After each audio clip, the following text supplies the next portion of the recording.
You have to do that every day, man. A lot of us are you become complacent.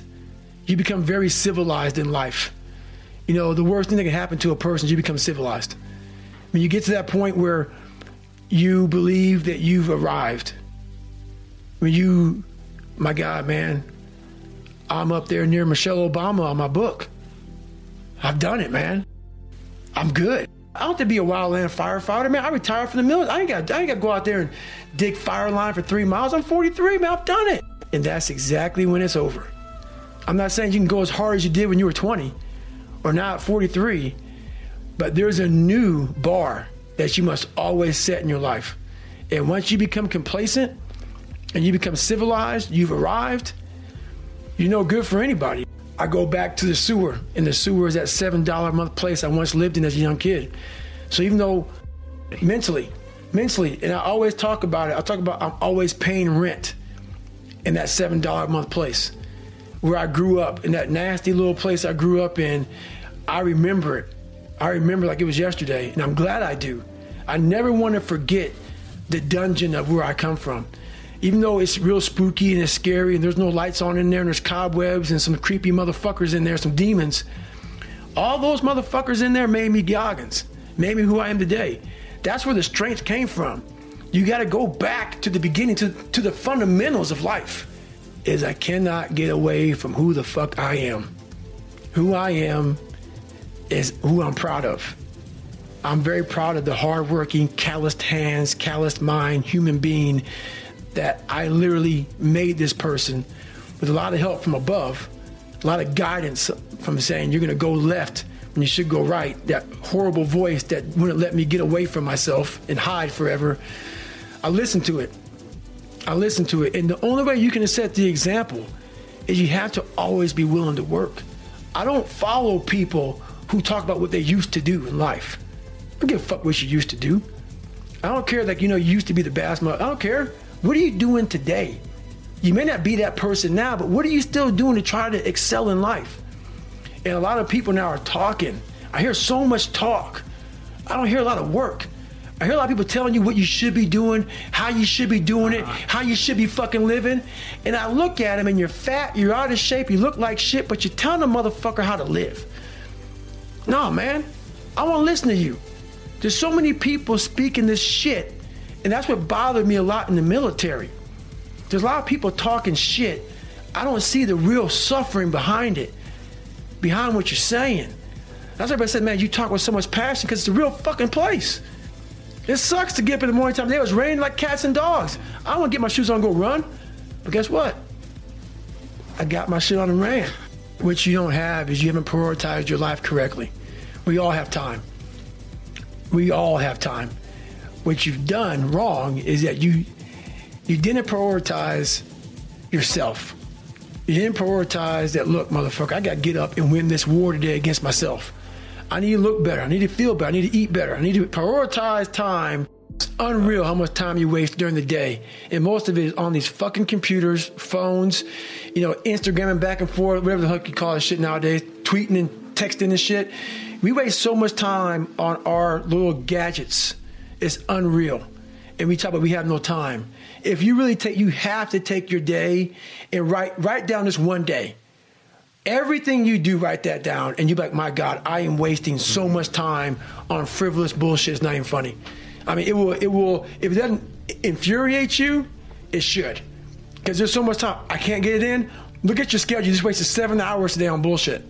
I mean, and you don't have an hour a day to try to get something in for yourself. I guarantee everybody can find an hour. It's fucking miserable. It is miserable. I mean, to get up every day or 5 days a week, whatever, when it's snowing, shiny, not shiny, not comfortable, and to go in the gym and work out when you don't want to go to the gym, it is not fun. If you don't see results in the first 2 days or the first week, I'm done. That's the mentality of most people. The struggle is too real. We're not patient. We, like, in a world where you can Google the best restaurants around me right now, no one is patient. And for you to lose weight, for you to stop drinking, whatever the hell you're going through, it takes a lot of patience, a lot of time, and a lot of pitfalls, a lot of plateaus. You're gonna hit so many fucking plateaus. If you don't know how to get around that plateau, it's not gonna happen fast. Sacrifice. What does that mean, sacrifice? Well, it's a discovery, man. It's the discovery of the future. It's like the future is actually the place where there is threat. And it's always going to be there. So what do? You make sacrifices in the present so that the future is better. Right. Everyone does that. That's what you're doing right now. That's what you're doing here. That's what your parents are doing when they pay money to send you to university. They think, you can bargain with reality. It's amazing. You can bargain with reality. You can forestall gratification now.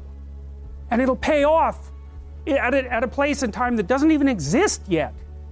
It's like, who would have believed that? It's like, that's a miracle that occurs. And it's not like people just figured that out overnight. You know, we were chimps, for Christ's sake. Like, how are we going to come up with an idea like that? Well, it's like, well, we thought about it for 7 million years. And, you know, we got to the point where we could kind of act it out. But we didn't know what we were doing. But it emerged as like a dream. So the terror of the future is a dream. And the solution to the dream of the terror of the future is another dream. And it comes out in mythology and in fantasy and in drama, where you act out the sacrifice. And then it's a step on the way to full understanding. So we can say sacrifice now instead of doing it, you know, although we still do it. It's just not concretized like it used to be. We do it abstractly. And we all have faith that it will work, you know, and we also set up our society so that it'll work. And one thing about, you know, I'm not a fan of moral relativism for a variety of reasons, partly because I think it's an extreme form of cowardice. But anyways, apart from that, no. There's minimal ways that you can set up a society that will work. And so one of them is that the society has to be set up so that your sacrifices will pay off, or you won't work, and then the society will die. And so it has to make promises. People have to make promises to one another. And that's what money is. Money is a promise that your sacrifice will pay off in the future. That's what money is. And so if the society is stable, you can store up your work right now. You can sacrifice your impulses, and you can work, and you can store up credit for the future. And then you can make the future a better place. But society has to be stable enough to allow for that. Hyperinflation will do you in. So the promise that's implicit in the currency is the promise that what you're doing now will pay off in the future. And if people don't have that promise, then, well, we know what they do. Because in gangs, for example, in, say, gangs in North America, the time horizon of the gang members shrinks rapidly because they don't really expect to be alive much past 21. And so they get really impulsive and like, why the hell not? That's what you do when the future doesn't matter, when it's not real. You default back to living in the moment, and you take what you can get right now. And no wonder, because you don't know if you're going to be around in a year. And you get whatever you can while you can bloody well get it. And that's like anarchy, that state. And so you don't want to live in, some people like to live in that state because they're really wired for that, you know. And so they're much more comfortable in those conditions. They're kind of like warrior types, I would say, in some sense. But, you know, for most people, that's just, well, that stress will just do you in, you know, the stress of a life like that. Discipline as the precondition for freedom, right? Which is actually a Nietzschean idea, at least in part. I mean, it's older than that. It's the apprenticeship idea. It's that before you can be a painter who can paint what's beyond mere memory, you have to inculcate that discipline skill, and a lot of that is painful repetition and hard grinding work. It's the sacrifice of the present for the future. But once you manage that, then things open up. And virtually everything you learn of value is like that's very, very, very difficult to learn to write. And there's arbitrary rules that you have to follow and bind yourself to. And while you're learning those rules, the probability that you have any creative freedom to speak of or any facility with the rules is very low. You're a rank beginner. And even to some degree, whatever creativity you have is going to have to be stifled while you're passing through that keyhole. But if you pass through it, then something massive opens up on the other side. That's why we have disciplines, right? I mean, the words aren't there by accident. You have to narrow yourself first, and then you can broaden outward.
favorite thing for me now, it is spending time with you.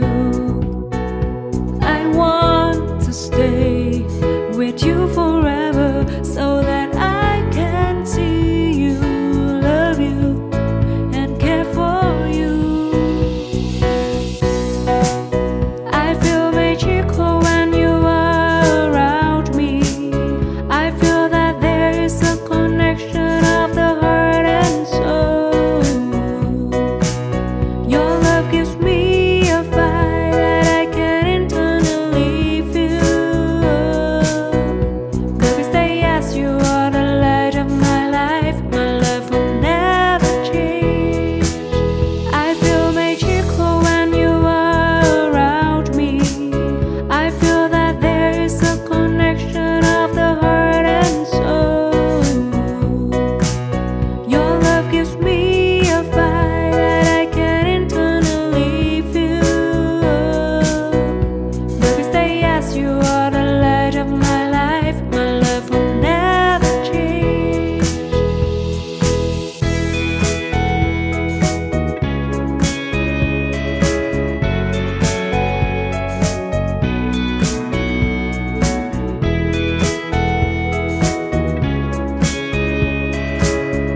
say proudly that I love you and your love is great.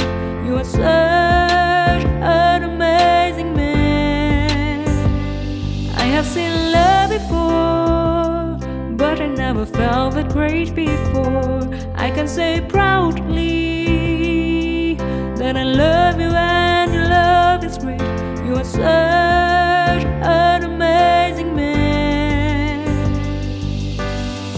You have awakened a part of me. You have created something I've never knew. You not only care about me, but you always respect me as I am. You have accepted a part of me, and that makes all the difference to me. You are such an amazing man.